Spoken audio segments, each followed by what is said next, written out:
Où est-ce que tu es né? Vous êtes né, pardon. À Beauvais, dans l'Oise, D'accord, c'est plutôt dans le nord, ça. plutôt dans le nord de la France. Ouais. D'accord. Au-dessus de Paris, dans la campagne, dans la forêt, du côté d'un petit village qui s'appelle Abecourt. D'accord. T'as grandi longtemps là-bas? Jusqu'à l'âge où je suis parti pour mes études à Paris. Et après au Havre, j'avais 17 ans, ouais. Ok. Est-ce que tu es autodidacte? Non, j'ai une formation initiale dans la scénographie, l'architecture intérieure et l'art, au travers de 2 années à l'école supérieure d'art moderne et 1 année au cours du soir aux Beaux-Arts en sculpture. Depuis quand travailles-tu? En fait, tu travailles. Depuis toujours, je crois que j'ai travaillé dès le départ. J'avais une espèce de besoin de faire des choses, hein, et ça m'a poursuivi toute ma vie jusqu'à présent, quoi. C'était le besoin de transformer la matière, donner sa vision des choses en fabriquant quelque chose. Ok, on va parler de tes œuvres maintenant. Comment définis-tu ton style? Alors mon style, il y en a plusieurs en fait, plusieurs styles, personnages à multiples facettes, aussi bien dans le privé que dans la création. Donc ça passe par des prises en compte globales de l'espace, jusqu'à des détails infimes qui ont leur importance aussi dans une volonté de retranscrire un peu l'émotion du moment, quoi.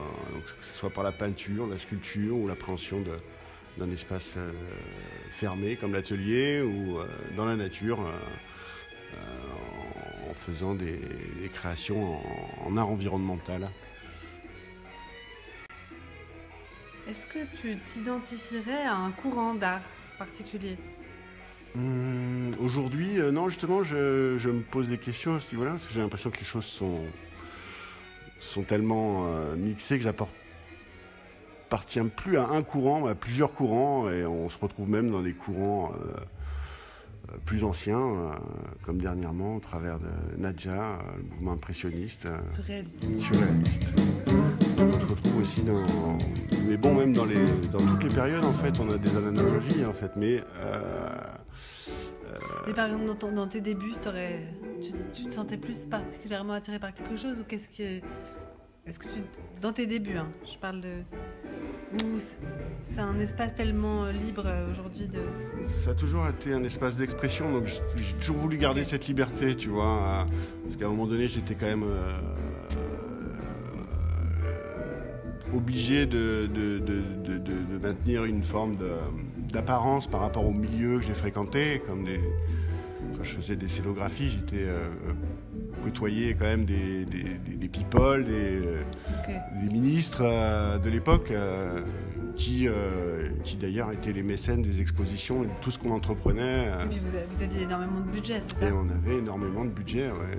Et en même temps, après ça, on m'a demandé de monter une exposition sur le Sahara. J'ai dû côtoyer les Touaregs, vivre dans le désert. Et je me suis rendu compte du fossé qui séparait les deux. Donc j'ai essayé à un moment donné de me remettre un petit peu plus sur le fil de mon existence par rapport à la période qu'on traversait aussi, quoi. Et c'est quoi ta démarche aujourd'hui?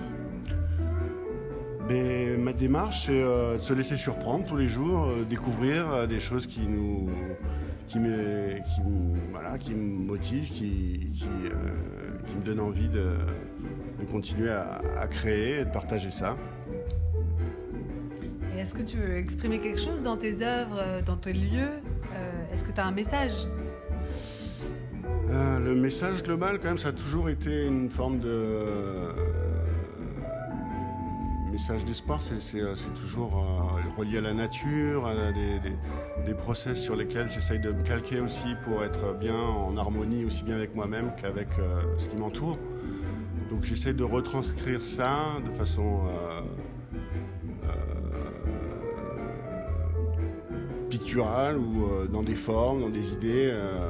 Je formalise sur n'importe quel support. Ça peut être un bout de bois comme un bout de papier ou un tableau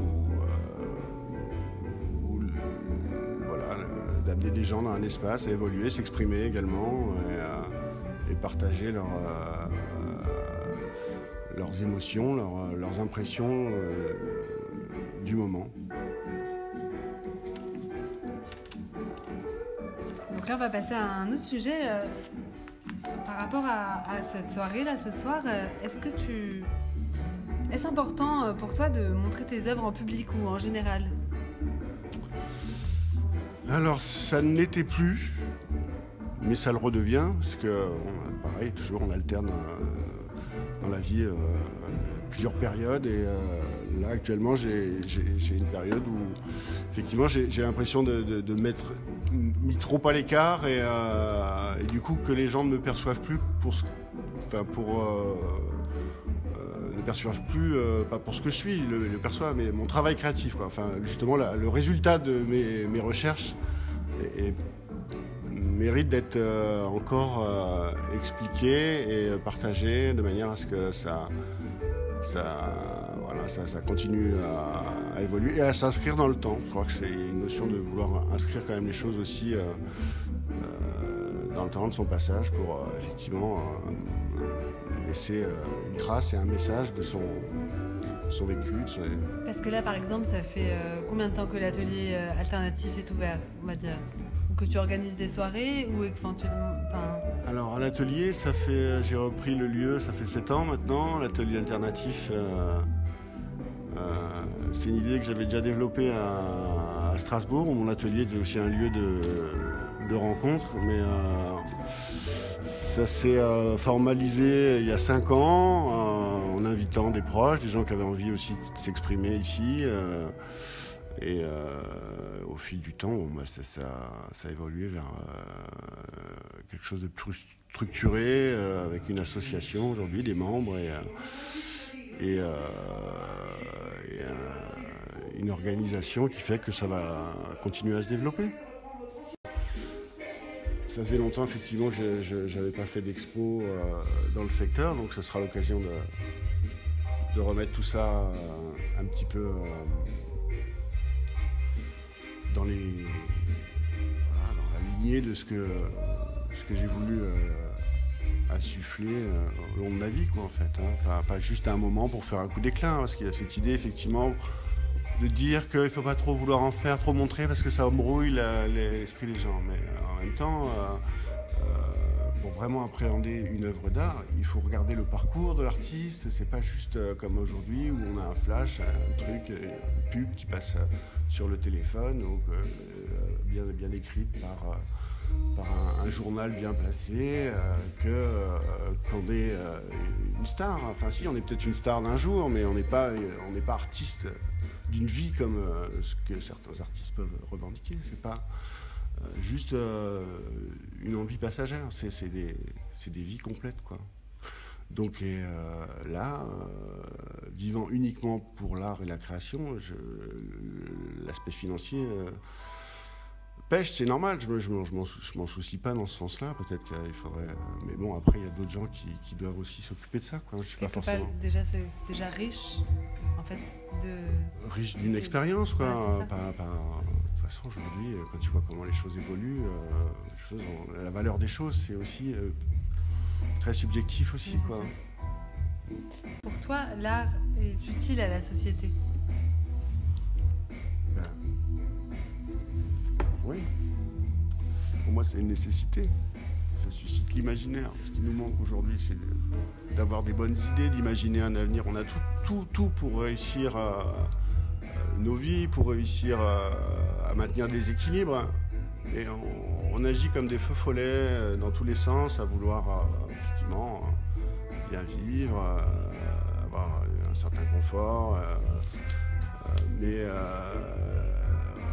au final, c'est pas ça dont on a besoin. C'est des expériences proches de notre sensibilité, des gens qu'on aime. Je veux rester aujourd'hui dans l'expression pure, quoi, l'expression artistique sans sans, sans idée de faire en sorte que ce soit lucratif, quoi. Mm. Et du coup, je fais des œuvres éphémères, des œuvres qui ne sont pas forcément vouées à être plébiscitées, mais plutôt comprises comme étant des messages pour voir les choses différemment, voir les choses à travers une lorgnette un peu, même pas déformante, parce elle se rapproche de la réalité, quoi, la réalité naturelle, mais face à tout le conditionnement en fait qu'on nous a inculqué, ça paraît décalé, mais en fait, ça se rapproche de la vérité, en fait. Et au final, c'est la quête de la vérité au travers de ce qu'on fait, quoi, en fait. C'est peu importe le support, bien que le support doit être chargé de cette énergie en fait qu'on a ressentie, qu'on souhaite véhiculer, quoi. Mais l'image en elle-même n'est qu'un passage, un relais pour pénétrer ces univers-là, quoi, en fait.